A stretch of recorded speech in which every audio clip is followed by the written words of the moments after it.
Good evening. Tonight I'll tell you the real stories of 5 women who broke the rules that kept most others silent. 5 queens who didn't ask permission, didn't apologize, and didn't wait quietly while the world spun without them. They were called unnatural, dangerous, perverted, treasonous. And almost every one of them was accused of sleeping with someone they shouldn't have. Tonight, we slip into the silk-draped chambers of royalty, where velvet curtains conceal sharp tongues, secret lovers, and the kind of schemes that made kings sweat through their coronation robes. Because some queens didn't just wear crowns. They wore reputations like daggers. And behind every delicate curtsy was someone quietly planning a revolution. So, before you settle in, take a second to like the video and subscribe, if scandalous bedtime stories are your thing. And leave a comment below with where you're watching from, and what time it is for you right now. It's oddly comforting to know who else is out there, curled up in the dark with a tale like this. Now, dim the lights. Pull that blanket higher. And let's wander back, to the courts they tried very hard to forget. Because behind the salacious pamphlets and papal condemnation, something else was happening. These women were claiming power. Outwitting husbands. Steering wars. And occasionally, just occasionally, getting away with murder. We'll meet an empress who started as a sex worker and ended up rewriting imperial law. A French princess who toppled a king. An English queen who terrified parliament. A Sicilian royal who outlived 5 popes and 3 accusations of regicide. And one woman, just one, who married for love, ruled for politics, and still found time to start a war or 2 when bored.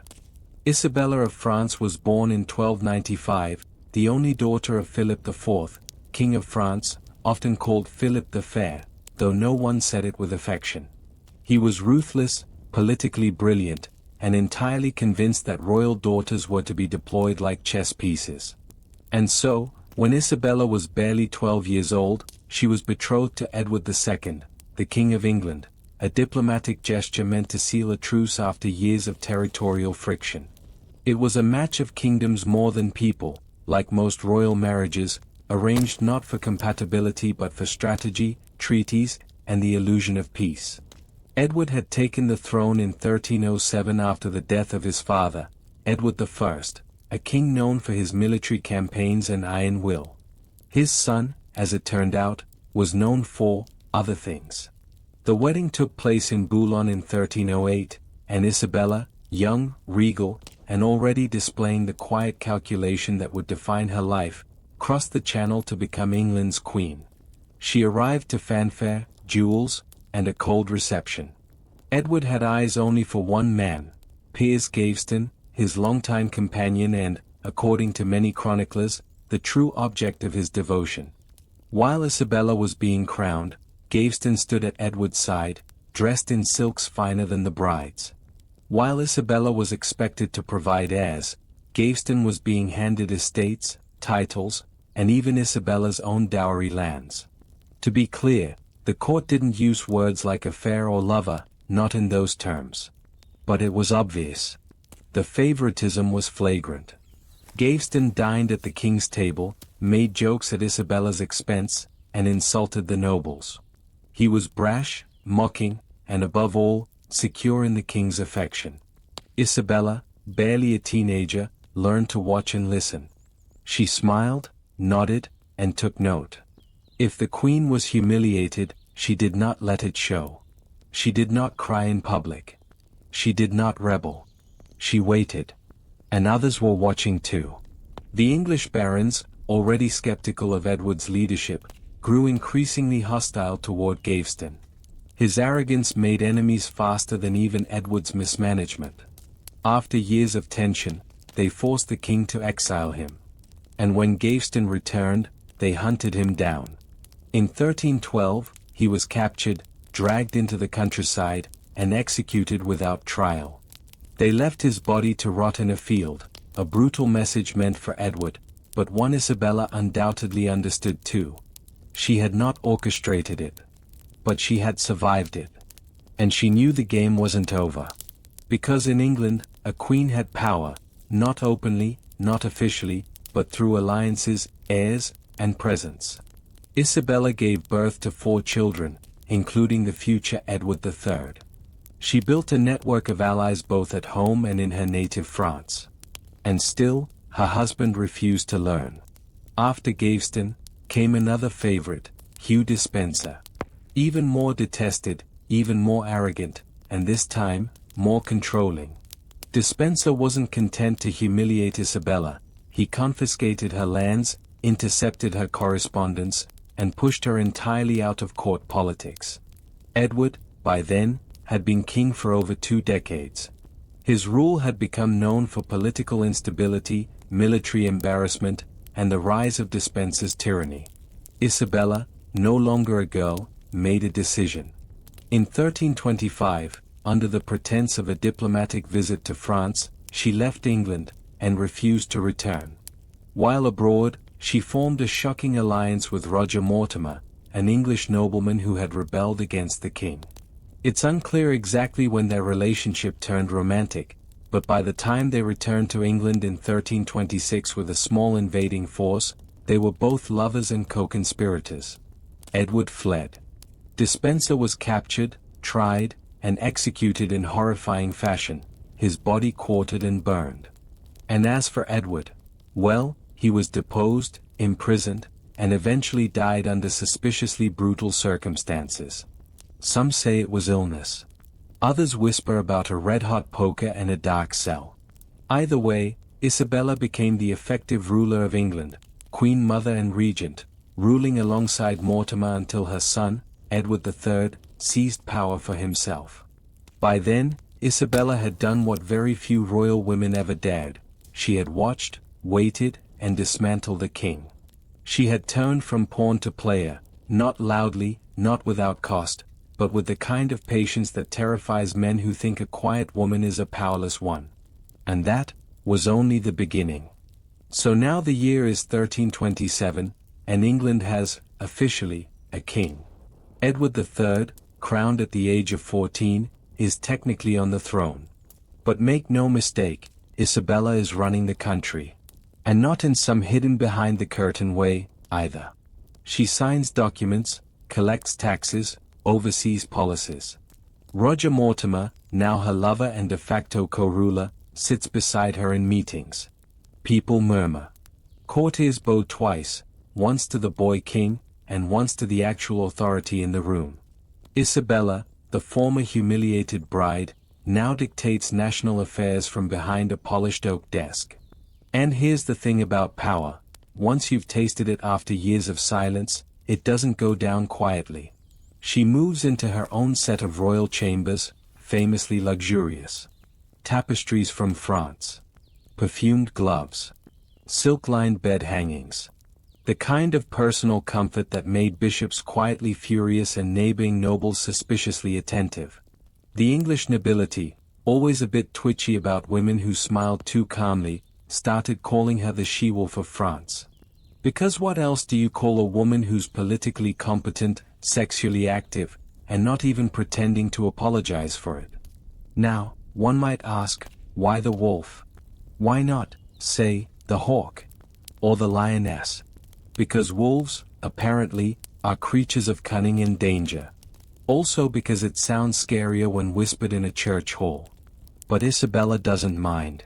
If you're going to survive an entire reign of being ignored, betrayed, and politically sidelined, and then walk back in with a borrowed army and overthrow your husband, you've earned the right to enjoy a nickname that sounds like it belongs on a medieval metal album cover. Roger Mortimer, for his part, does what many powerful men do after sharing a throne with a woman who made their success possible. He gets greedy. Starts giving himself titles. Lands. Castles. Elevates his own relatives. Treats young King Edward like a child with a ceremonial crown. Which, to be fair, he sort of is. But the boy is watching. Just like Isabella once did. There's a strange symmetry to it.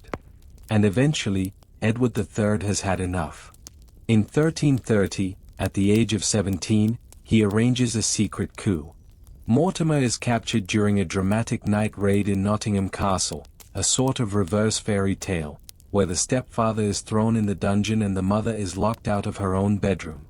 Mortimer is tried and executed. Hanged like a traitor, stripped of his honors. And Isabella? She is spared. She's placed under a sort of luxurious house arrest, sent to live in Castle Rising, a grand estate with gardens, ladies in waiting, and enough tapestries to keep a former queen moderately distracted. No torture, no exile, no whispered execution. Just distance. And even that, in a way, is a final act of control. Edward doesn't make her into a martyr. He makes her irrelevant. Which, for a woman like Isabella, might have been worse. Still, she dies peacefully. In her bed. At the age of 62. Which, by medieval standards, is an entire bonus decade. Her legacy? Complicated. Feared. Respected. Whispers of her ambition still echo in the corners of every palace corridor. So next time someone tells you that medieval queens just sat around embroidering and looking sad, remember Isabella. The teenage bride who smiled through betrayal. The strategist who quietly dethroned a king. The mother who outmaneuvered the barons. And the woman who made England hers, if only for a time. The wolf, they said. As if that were an insult. Let's travel south now, to sun-drenched vineyards, fortified manors, and a region so wealthy and so coveted it made kings lose sleep. This is Aquitaine.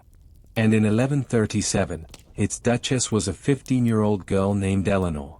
Eleanor of Aquitaine. Heiress to a domain larger than the King of France's own holdings. Fluent in Latin, familiar with court politics, and already keenly aware that men in robes had opinions about how women should behave. She inherited the duchy when her father died suddenly, and became the most eligible noblewoman in Europe before the funeral lilies had time to wilt.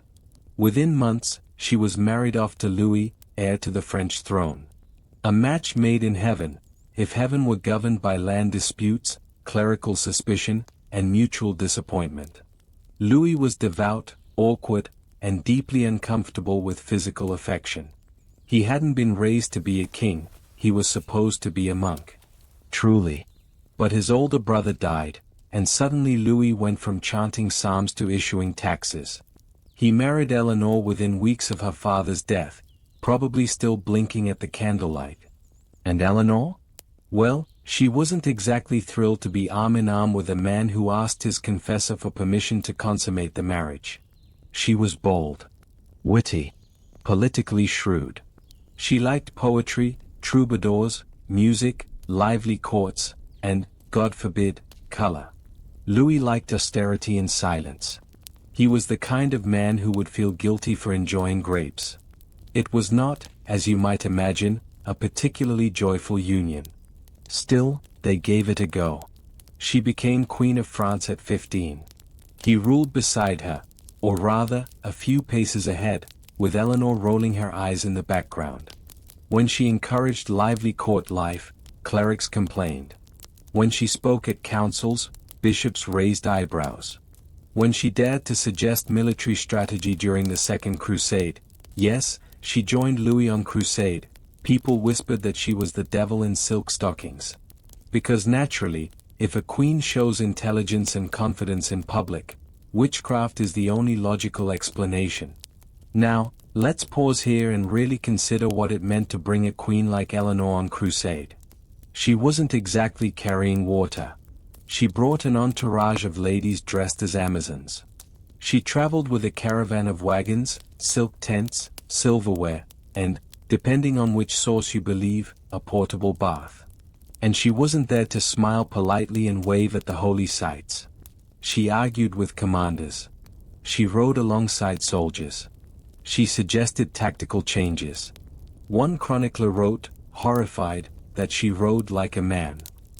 Which, of course, meant she sat astride a horse. Scandalous. But the biggest scandal came during that crusade, when rumors began swirling that Eleanor had grown a bit too close to her uncle, Raymond of Anjou. He was charming, cultured, dashing, and conveniently not Louis. Eleanor stayed in Anjou longer than strictly necessary. People talked. Louis grew suspicious. And suddenly the crusade was over, and the royal couple was on separate ships home. By the time they returned to France, their marriage was colder than a monastery in February.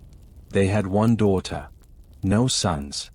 And in 1152, 15 years after it began, their marriage was annulled.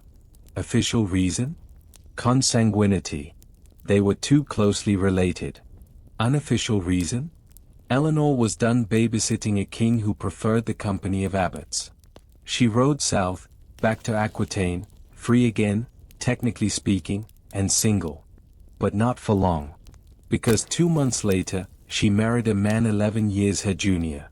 A rough-tempered, ambitious duke named Henry of Anjou. And that's where her real legend begins. But we'll get to that later. For now, just imagine being so powerful, and so feared, that the King of France had to let you go quietly. And imagine being so formidable that, within weeks, you'd align yourself with the very man destined to take his throne. That is Eleanor. The girl with the vineyards, and the last laugh. So, Eleanor had barely taken off her crusading boots before she married again. This time, to Henry, Duke of Anjou. 11 years younger, famously energetic, and already sharpening his ambitions on the whetstone of Europe. He wasn't king yet. But 2 years after their wedding, he was. Henry II of England. And Eleanor? Well, now she was Queen of England and Duchess of Aquitaine. A queen with lands. A queen with money. A queen with her own opinions, her own courts, her own alliances. You can practically hear the monks beginning to pray for divine intervention.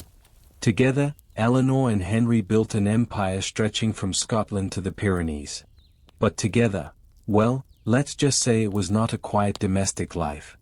Their marriage produced 8 children, 5 sons, 3 daughters, and an endless stream of political arguments, betrayals, and exhausting family drama that could fill a season of prestige television.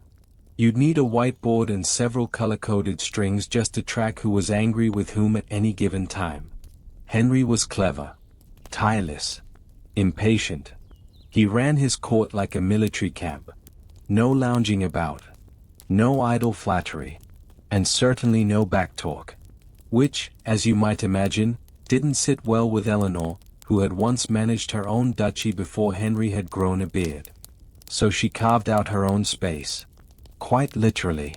Eleanor established her own court in Poitiers, in Aquitaine, separate from Henry's, and decidedly more interesting. There, she fostered the court of love, a gathering of poets, philosophers, knights, and ladies who debated the nature of chivalry, romance, honor, and desire. Imagine her at the head of a candlelit chamber, wine in hand, presiding over a debate titled, "Can True Love Exist in Marriage?" She already knew the answer. While Henry was out expanding his empire and fathering illegitimate children, with considerable enthusiasm, one might add, Eleanor was nurturing troubadours and guiding her daughters, all future queens, with a wit that made courtiers both adore and fear her. And when her sons grew up, well, they didn't exactly admire their father's style of leadership. At one point, 3 of them rebelled against Henry, with Eleanor's support. Yes, the Queen of England backed a rebellion against the King of England. Family dinners were tense. Henry eventually found out and had her imprisoned. Not for a week. Not for a year. For 16 years. 16 years of confinement. Not in chains, no. But under surveillance. Forbidden from travel. Separated from her children. Cut off from court. And why?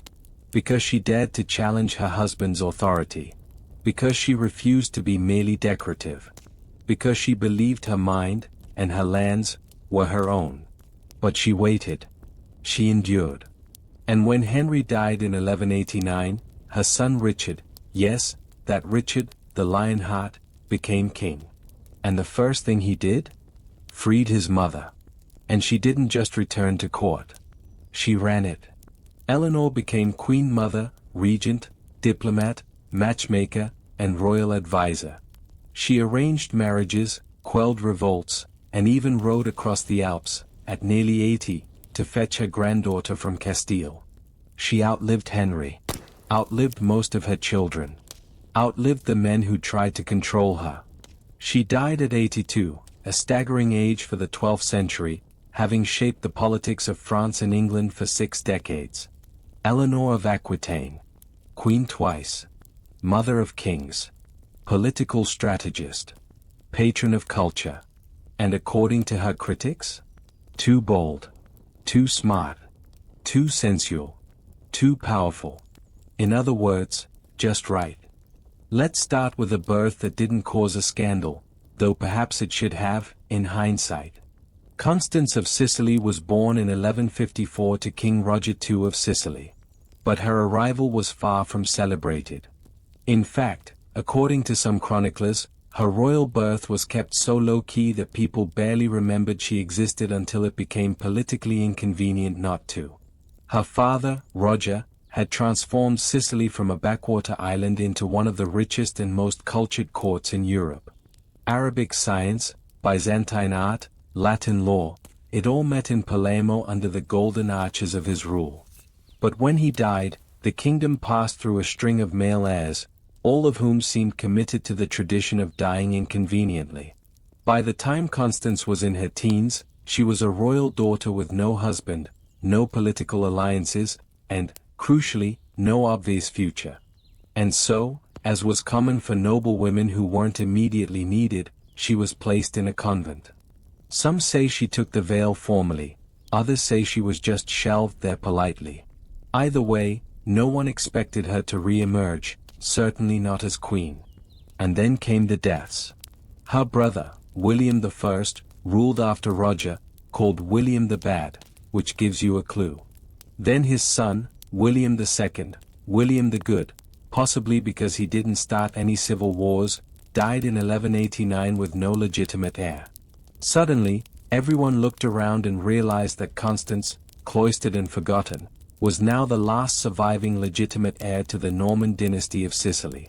Awkward. Especially awkward because by then, she was over 30, which in medieval dynastic math was the reproductive equivalent of being a dried figure. But she had one thing no one else did, a clean, royal claim to the throne. So, in a moment that must have caused a few abbesses to faint, Constance was removed from her quiet religious life and thrust into the sharp, glittering world of imperial politics. She was betrothed to Henry VI, son of Frederick Barbarossa, heir to the Holy Roman Empire, a man whose military ambition was matched only by his impressive red beard and limited sense of humor. The Sicilians panicked. Their last Norman princess, the woman they'd more or less buried in the church, was now being married off to a German prince who would almost certainly try to absorb their beloved, semi-independent island into the Holy Roman Empire. You can imagine the gossip. Some nobles muttered that Constance was a pawn. Others whispered she was a traitor. Still others claimed she was too old to be a real queen, and certainly too old to bear a child. In a society obsessed with heirs, that was political poison. But Constance, to her eternal credit, didn't flinch. In 1191, at the age of 37, she was crowned Holy Roman Empress, and made the perilous journey to Germany with her new husband. Henry, as it turned out, was not a man for romance, or for subtlety. When Sicilian nobles rebelled against Constance's claim during his campaign in the south, he imprisoned dozens of them, reportedly in iron cages hung from towers. Charming. Meanwhile, Constance kept her head down. She smiled. She played the role. And she waited. Because what they didn't know, not yet, was that Constance had one final surprise for them. One that would involve a tent in a public square, a royal baby, and a crowd of witnesses with absolutely no privacy. But for that, you'll have to wait for the next segment. By the year 1194, Constance was 40 years old. And in the eyes of every courtier, midwife, bishop, and backroom gossip in Europe, that was simply too old to be pregnant. Too old, too pious, too cloistered for too long. Surely, the emperor's new wife was past her use, a ceremonial empress, not a dynastic vessel. Whispers swirled like flies around a feast. The marriage was political, they said. A formality. A hollow throne. But then Constance announced she was expecting. And Europe, as it tended to do when women defied its expectations, erupted with disbelief. The Sicilian nobles were the loudest skeptics. They'd never liked Henry VI, and they certainly didn't want his German heir sitting on their sun-drenched throne. So they did what people often do when they can't discredit the man in power: they attacked the woman beside him. The child was fake, they said. She was pretending. Or it wasn't Henry's. Or it wasn't hers. One story even claimed the baby would be smuggled in from someone else's womb and paraded as her own. You almost have to admire the creativity. Constance, who by now understood that silence was often the sharpest weapon, said nothing. But when the time came, in December of 1194, in the city of Jesi, Italy, she made sure that silence was replaced with spectacle. Instead of hiding away in a palace bedchamber, as was customary for royal births, she ordered a tent erected in the town square. Not a symbolic gesture. A real tent. Right in the center of Jesi, surrounded by noble women, guards, priests, and assorted dignitaries. And then, with her labor pains fully underway, she gave birth in public. To a boy. A very real, very loud boy. They named him Frederick. He would later become Frederick II, one of the most fascinating and complex rulers of the Middle Ages, King of Sicily, King of Germany, Holy Roman Emperor, and a man so ahead of his time that the Church once called him the Antichrist. But in that moment, he was just an infant, born to a 40-year-old empress in a public square, the subject of a dozen skeptical noblemen who now had to eat their words. And Constance? After making sure every witness had seen the birth, after personally confirming that yes, this child had in fact come out of her own royal body, she did something truly unexpected. She breastfed him. In front of them. Or. Now, in modern terms, this might seem like an oddly intimate moment turned into a public performance. But in the medieval imagination, it was revolutionary. Queens didn't nurse. Noblewomen hired wet nurses. To nurse was to be vulnerable, common, exposed. But Constance wanted there to be no question that this was her child. Not stolen. Not borrowed. Not adopted. Hers. And after that, no one really dared suggest otherwise. Not that life got easier. Henry VI died just 3 years later, in 1197, leaving their 3-year-old son heir to the entire empire. Constance was left to navigate the collapsing trust of German lords, the scheming nobility of Sicily, and the ever-circling church, all while protecting her son's life and legacy. She ruled as regent, but not for long. Constance died in 1198, just 4 years after that public birth, likely from malaria. Before she passed, she entrusted her son's guardianship to the Pope, hoping that church authority would shield him from the political daggers of his enemies. It didn't entirely work. But Frederick would grow up to be a ruler as strange and brilliant as the circumstances of his birth. And Constance? She left behind a story that forced Europe to reckon with what a middle-aged woman, once tucked away in a convent, could still achieve when handed a crown and a tent. Because sometimes, when the world refuses to believe your power, you give them a front-row seat to it. The year was 1343, and the Kingdom of Naples had just inherited a queen. Joanna I was not yet 17 when she ascended the throne, a throne built on uneasy alliances, papal politics, and the kind of dynastic chaos that practically guaranteed someone would be assassinated before dessert. She was born into the House of Anjou, one of those endlessly tangled royal lineages with too many Charleses and Louises to keep track of. Her grandfather, King Robert the Wise, had ruled Naples for over 30 years, a surprisingly stable reign by medieval standards. He was intelligent, diplomatic, and deeply religious, and he adored Joanna. So much so that he named her heir. Not her younger male cousins. Not any distant male relative. A girl. And that decision would shape the rest of her life. It didn't sit well with everyone. Naples may have been a glittering court filled with poets and philosophers, but it was still a medieval kingdom, which meant handing power to a young woman was like lighting a match in a hayloft and hoping no one sneezed. To keep the nobility from revolting, Robert arranged for her to marry her cousin, Andrew of Hungary, when they were both just children. The idea was simple: unite the Neapolitan and Hungarian claims, keep the family in power, and let Joanna wear the crown while Andrew, a spare prince, quietly supported her from the sidelines. Spoiler: Andrew had no interest in the sidelines. By the time they were married and crowned, technically as joint rulers, though Joanna had the stronger claim, Andrew was already making demands. He wanted the crown for himself. Not just by marriage. By right. And his Hungarian relatives backed him. Loudly. The papacy, ever present in Neapolitan affairs, initially supported Joanna. But as rumors and letters flew back and forth, some accusing her of arrogance, others of loose morals, still others of being a witch, because of course, the church started to waver. So did the nobles. So did the public. All of this came to a head one hot September evening in 1345, in a castle outside Naples. Andrew, now 19, had finally been granted permission to be crowned king. The papal bull had arrived.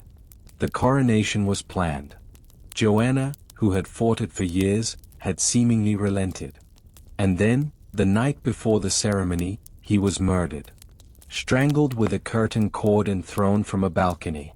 The body was found before dawn. The crown never made it onto his head. What followed was one of the most feverishly debated scandals of the 14th century. Was Joanna behind it? Some said yes. Some said no. Some said she knew but didn't stop it. Some said she wept. Some said she watched.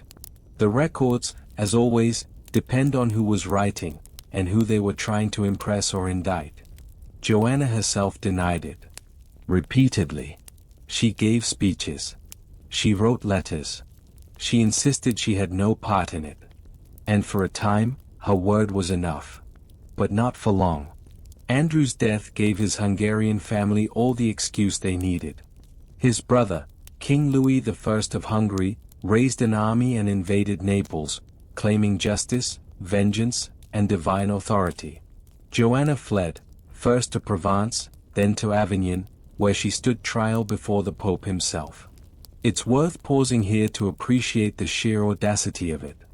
A queen, still in her 20s, accused of regicide, political manipulation, and dynastic betrayal, now standing alone in front of the most powerful religious figure in Europe, defending her life and her crown. And somehow, she won. The Pope cleared her of all charges. She returned to Naples, reclaimed her throne, and kept on ruling. But this was just the beginning of Joanna's story, not the end. Because unlike most royal women of her time, Joanna would not simply survive one scandal, or one war, or one marriage. She would survive 4 marriages, 2 invasions, and the wrath of half of Europe. But she was only getting started. You'd think that after being accused of murdering your first husband, tried by the Pope, invaded by your late husband's brother, and exiled from your own kingdom, you might take a break. Maybe marry for love. Or retire quietly with a vineyard and a pile of cats. But Joanna of Naples wasn't the retiring type. She was the type who married again, ruled again, and made sure her enemies had to work very hard to stay enemies.